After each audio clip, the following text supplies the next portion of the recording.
Yo!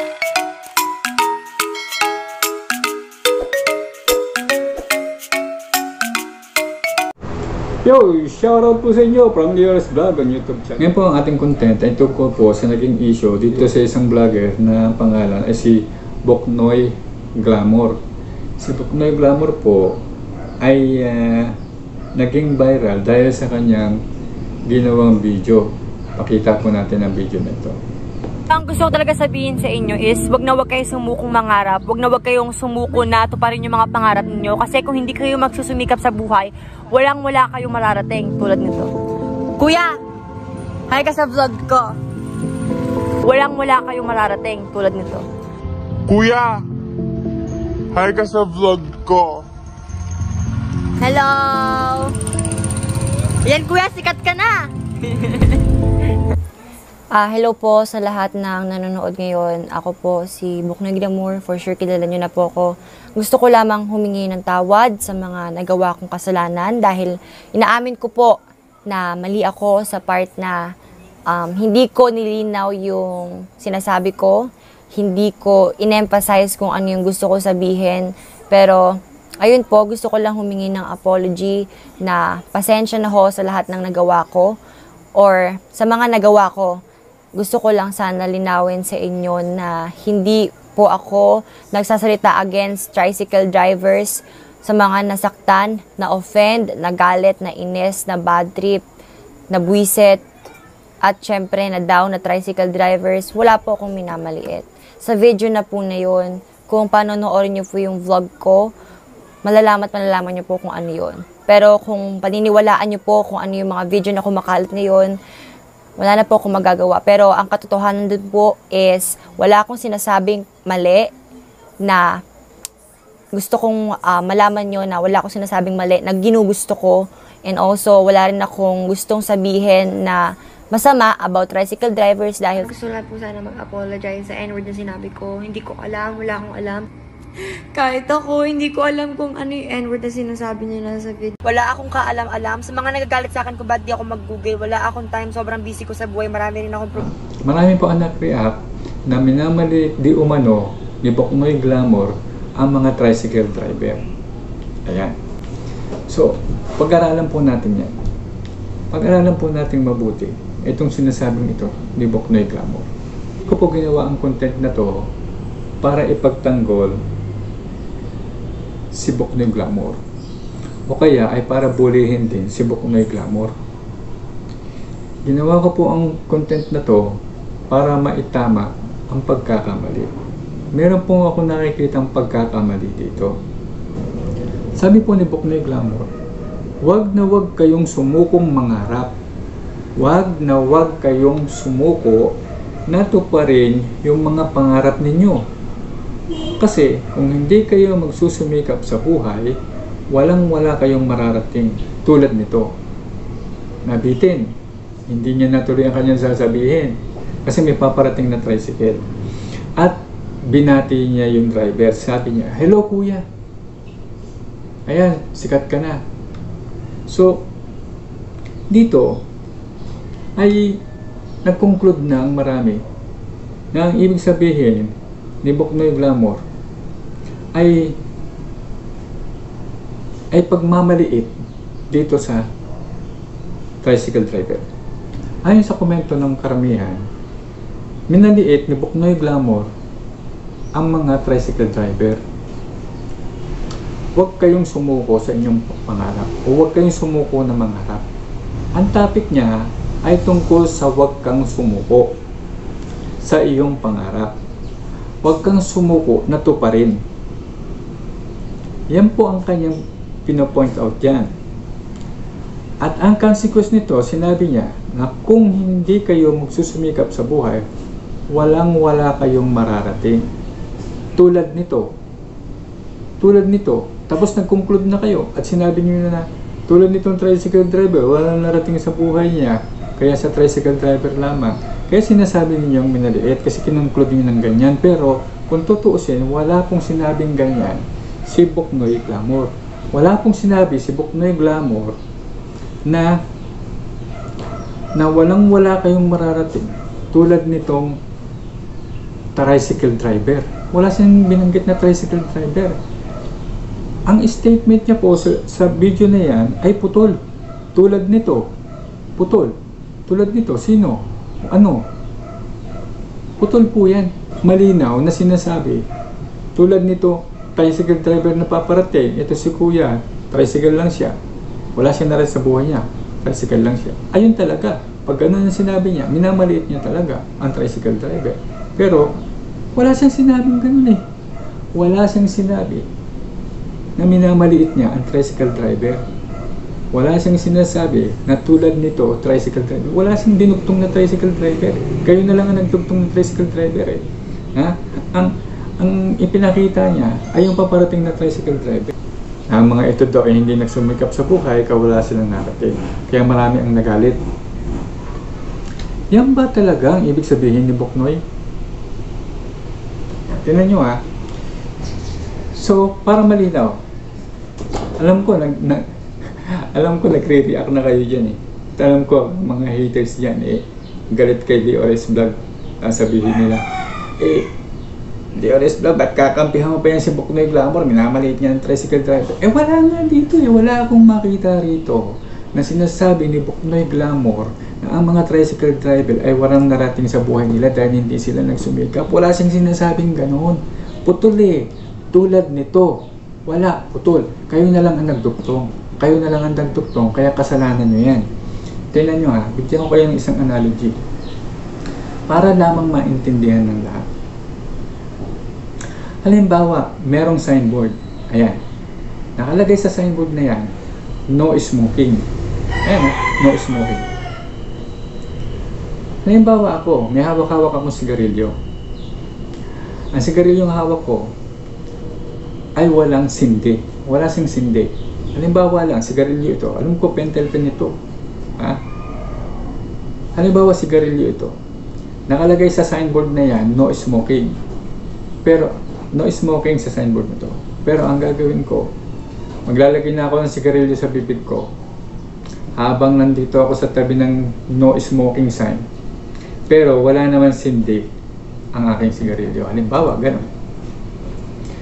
Ang tanong, ako ba ay aakusahan mo kaagad ng no smoking? Ako ba ay aakusahan mo kaagad na violator ng no smoking sign?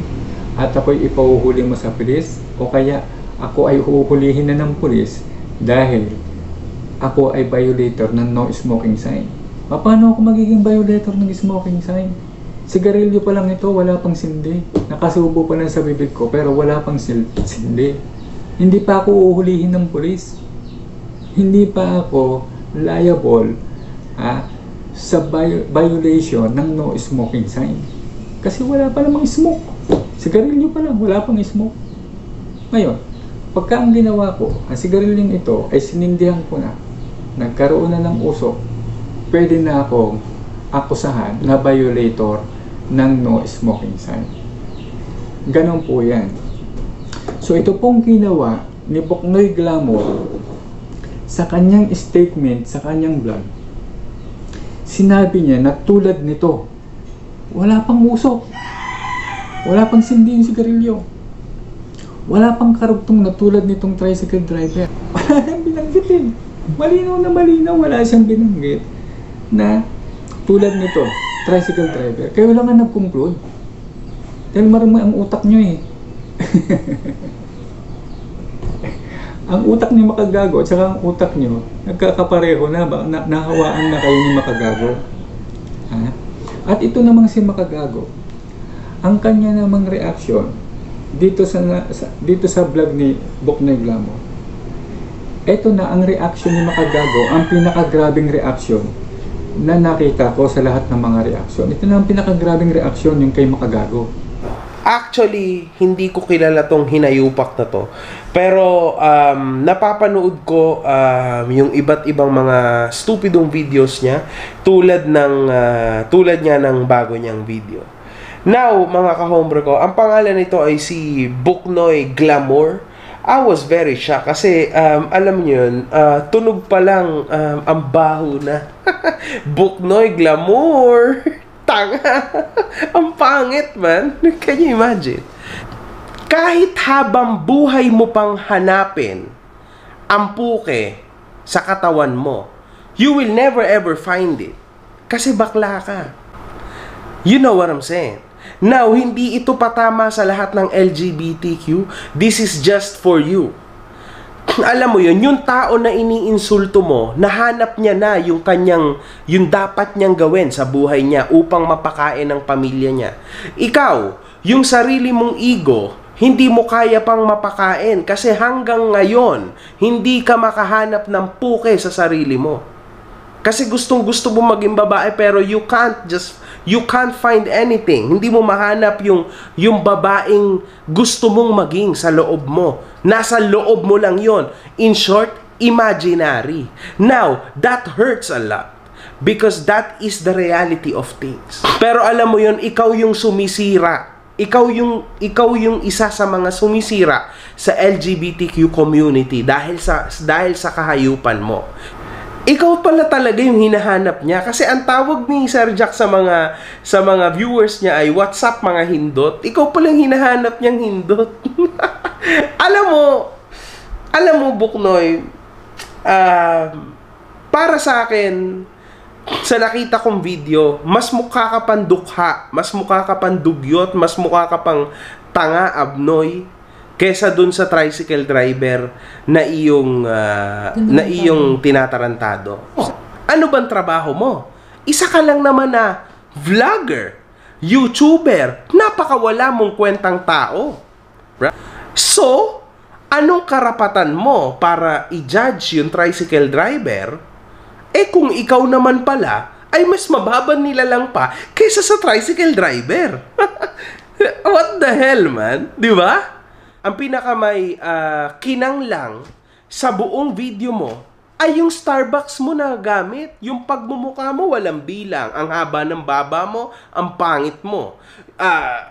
Yung pagkabakla mo, lawit na lawit. Alam mo yon? Ang pangit mo. Ang pangit pa ng ugali mo. Everything is pangit to you. Ikaw ay wala sa point na magmayabang. Kasi nga, ikaw ay mas mababang nilalang pa sa inaalipusta mo. Sana, isang araw, mabugbog ka ng mga tricycle driver para naman maramdaman mo ang frustration nila. Sana, isang araw, mabugbog ka ng mga tricycle driver para naman maramdaman mo ang frustration nila. Sana, isang araw, mabugbog ka ng mga tricycle driver para naman maramdaman mo ang frustration nila. The best sa kagaguhan si Makagago eh. Kaya nga pangalan niya Makagago eh. The best ang kanyang pagkagago. Saan ka nakakita na ang gago best pa? Hindi po best ang pagkagago. Hindi po best ang kanyang mga sinabi. Eto po Ang sabi ni Makagago sa kanyang reaction video, ito daw si Buknoy Glamour ay hindi niya mahanap sa kanyang sarili ang ari ng babae. Biruin mo yan. Isang LGBT, isang minor de edad, isang 16 years old, sasabihan mo ng ganyan na ang kanyang pagkatao bilang isang bading ay hindi niya mahanap sa kanyang sarili ang ari ng babae. Kaya wala siyang mararating. Tapos kung ano-ano pa ang mga pinagsasasabi mo, pasit-sit ka pa, pakamunga-munga pa. Ano bang klaseng tao ka talagang Makagago? Talagang pinaninindigan mo ba na talagang ikaw ay isang gago? Hindi mo inisip. Minor de edad ang ginagago mo. At kayo rin mga YouTuber, kasama pa yung ibang mga artista, meron pa dyan, isa rin bading na nambubuli din at nagko-comment din kay Buknoy Glamour at nagsasabi na pa-TikTok, mag-aral ka, pa-TikTok. Kabaro mo itong minamaliit nitong si Makagago. Wala kayong reaksyon. Kayo mga LGBT organization, panoorin ninyo ang video na sinasabi ni Makagago dito sa inyong kabaro na si Buknoy Glamour. Yan ay may implikasyon na ganon din ang sinasabi ni Makagago, hindi lamang kay Buknoy kundi sa inyong lahat ng mga LGBT. Malinaw na malinaw yan, kahit pasabihin pa ni Makagago na hindi siya galit sa mga LGBT at hindi niya tinitira ang mga LGBT, kundi tinitira lamang niya si Buknoy Glamour na sapagkat na dahil si Buknoy Glamour daw ay nagmaliit ng tricycle driver, kaya minamaliit niya rin. Kaya ang pagmamaliit niya kay Buknoy Glamour ay sinasabi niya, kahit habang buhay mo pang hanapin ang puke sa katawan mo, you will never ever find it. Kasi bakla ka. hindi daw makita ni Buknoy Glamour ang ari ng babae sa kanyang sarili. Kabastusan. Binabastos mo ang isang minor de edad sa social media. Hindi lamang pagmamaliit ang ginawa ninyo kay Buknoy Glamour, lalong-lalo ka na Makagago. Dahil po si Buknoy ay isang minor de edad, hindi niya po alam eksakto kung ano ang tama niyang sasabihin habang siya ay nagbablog. Kaya naman, ang huling-huling nasabi niya ay tulad nito. So putol. Wala siyang sinabi na tulad nitong dumarating na tricycle driver na ito ay hindi nagsumika sa buhay niya kaya siya ay isang tricycle driver lamang. Wala naman sinabing ganon si Buknoy Glamour. Wala siyang sinabing ganon. Kayo lamang ang nag-isip niyan at kayo lamang ang nag-conclude niyan. Kaya naman kayo mismo ang nananakit sa inyong mga sarili. At bilang ganti, minamaliit nyo naman ngayon sa inyong pambubuli itong si Buknoy Glamour. Lalong-lalo ka na Makagago. At kapag kayo ay inireklamo ni Buknoy Glamour sa kasong cyber libel, lahat kayo mananagot at maaari pa kayong makulong. Alam nyo ba yun? Dahil ang inyong binubuli dito sa social media ay isang minor de edad. Hindi po siya matured person. Kaya hindi nyo ma-expect sa kanya ang magsalita ng naaayon sa inyong kagustuhan. Sa totoo lang, wala pang karugtong yung naputol niyang sinasabi na tulad nito. Kayo na lang ang nagdugtong eh. Kayo na lang ang nagmasama doon sa sinabi at biglang focus ng camera nitong si Buknoy Glamour sa isang tricycle driver. At kinukonclude ninyo na ang kanyang tinutukoy, tricycle driver. Sabihin man na ito ay isang pagkakamali ni Buknoy Glamour, hindi pa rin ito nagbibigay sa inyong lahat ng karapatan para maliitin din ninyo at buli-bulihin itong minor de edad na si Buknoy Glamour. Porke ba siya nagkamali, karapatan nyo na maliitin din siya? Wala nga talaga kayong pinagkaiba kay Makagago eh. Dapat ang pangalan nyo Makagago, Makagaga. Akala ko nag-iisa lang ang Makagago rito sa YouTube eh. Ang dami nyo palang Makagago. Ay nako. Lahat ng mga sinasabi nyo kay Buknoy Glamour, nagagalit kayo, naiinis kayo. Kayo mismo sa sarili ninyo. Bakit hindi nyo tanungin sarili ninyo? Bakit kayo nandito sa YouTube? Kayo nga ito mismo eh, ang hindi sumusunod sa alituntunin ni YouTube. Alituntunin dito sa YouTube na kayo ay magbigay ng respectful comments. So dahil nga nakapagbigay ng hindi kumpirmadong bagay itong si Buknoy Glamour, kung talagang ang tinutukoy niya nga ay ang tricycle driver, basta't na lang kayo ay nag-conclude na ang tricycle driver nga ang tinutukoy ni Buknoy Glamour. Kala nyo kung sino na kayo na buli-bulihin ang isang minor de edad at maliitin ng pagkatao nito, lalong-lalo ka na Makagago. Ang guideline ni YouTube, magbigay kayo ng respectful comments. Yan ang kanyang guidelines. At saka isa pa, ang tinatanggap ni YouTube na isang YouTuber ay dapat yung nasa tamang edad, hindi isang minor de edad. Kaya naman nakakalusot ang mga minor de edad bilang mga YouTuber kasi dinadaya nila ang kanilang edad nang sila ay mag-sign up sa Google. Pero meron ng prohibition si YouTube na ang sinasabi niya, bawal maging YouTuber ang isang minor de edad. Kasi kung gagawa ka nga naman ng katulad nitong mga vlog na ganito at magkakamali ka, bubuli-bulihin ka, minor de edad ka, yun ang hindi dapat nangyayari sa isang minor, na malalagay kayo sa alanganin at bubuli-bulihin kayo rito sa social media at mamaliitin kayo at dudurug-durugin ang inyong pagkatao, lalong-lalo na nasa LGBT section ka pa. Anong laban mo?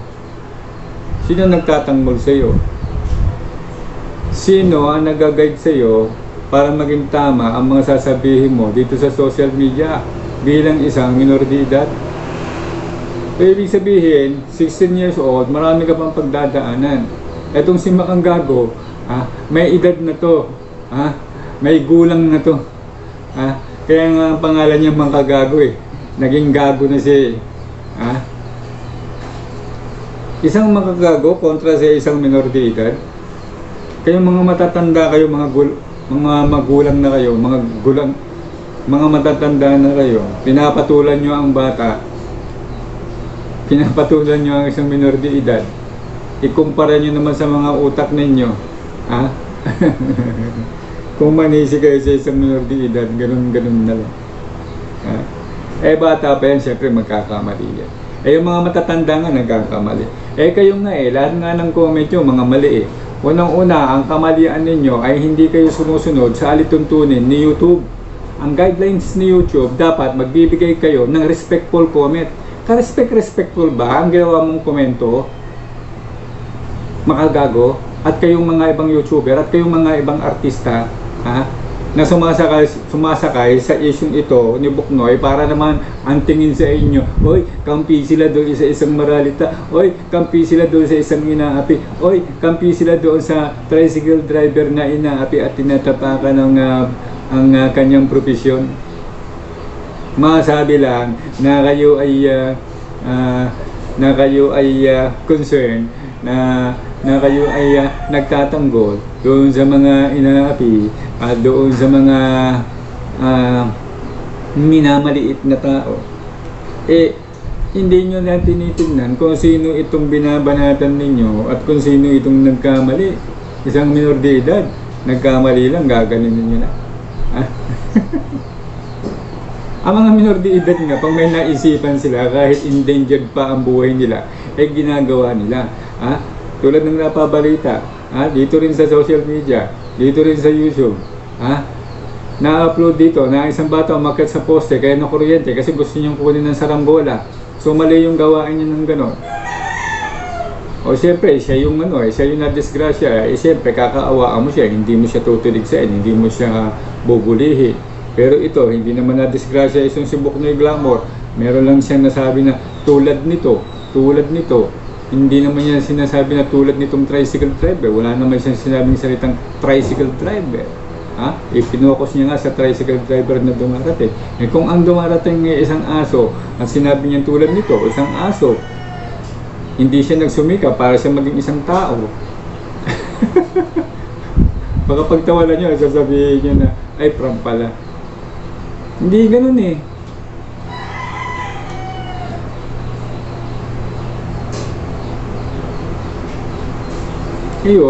bago ho kayo pumuna ng mali ng iba, punahin nyo po muna ang inyong mga sarili kung kayo sa buhay nyo ay wala kayong pagkakamali. Wala ho kayong karapatan na maliitin ng isang tao dahil nakagawa siya ng mali. Wala kayong karapatan para maliitin nyo ang kahit sino. Wala. Dahil ang guidelines ni YouTube, pag nandito ka sa YouTube, magbigay ka lang ng respectful comments. Nothing at all. But only respectful comments. Yan ba hindi mo maintindihan, makagago? Yan ba mahirap intindihin, makagago? Kung hindi mo kayang gawin na magbigay ng respectful comment, lumayas ka rito sa YouTube, makagago. Hindi ka nababagay dito. Nababagay ka lang dyan sa restaurant mo. Diyan ka manggago kung yan ang gusto mo. Pero hindi ka talaga nababagay dito sa YouTube kasi ginagaya ka lang ng marami. Na magbigay ng hindi ka respetong mga komento. Na ang guidelines ni YouTube, magbigay kayo ng respectful comments. Ayan naman nirespeto ko kayo. Ayoko sana magsalita ng hindi ka respeto. Pero umaabuso na kayo. Inaabuso nyo ang guidelines ni YouTube. Huwag na kayong maging vlogger. Huwag na kayong maging YouTuber kung hindi nyo kayang sundin ang alituntunin ni YouTube na magbigay ng respectful comments. Ito po si Liores Vlog na nagsasabi sa inyo na yung mga bidyong in-upload ninyo na panira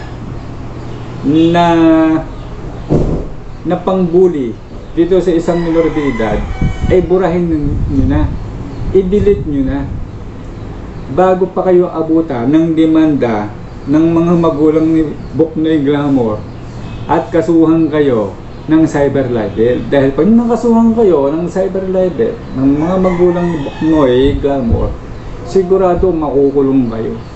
Sigurado yan. Kasi ang cyber libel, totoo man na sinabi niya yon, hindi man totoong sinabi niya yon, pero siya bilang isang minor de edad ay inabuso ninyo ang kanyang pagkatao, siniraan ninyo, dinurog ninyo ang kanyang pagkatao, sinisi ninyo, at kung ano-ano pang paninira ang sinabi niyo sa kanya. Yan po ay cyber libel. Wala pong siniraang tao si Buknoy Glamour. Magalit na kayo't sa hindi. Makita niyo ng kumakampi ako kay Buknoy Glamour o hindi man ako kumakampi sa kanya. Pero ang sinasabi ko sa inyo, kasong cyber libel ang kakaharapin ninyo.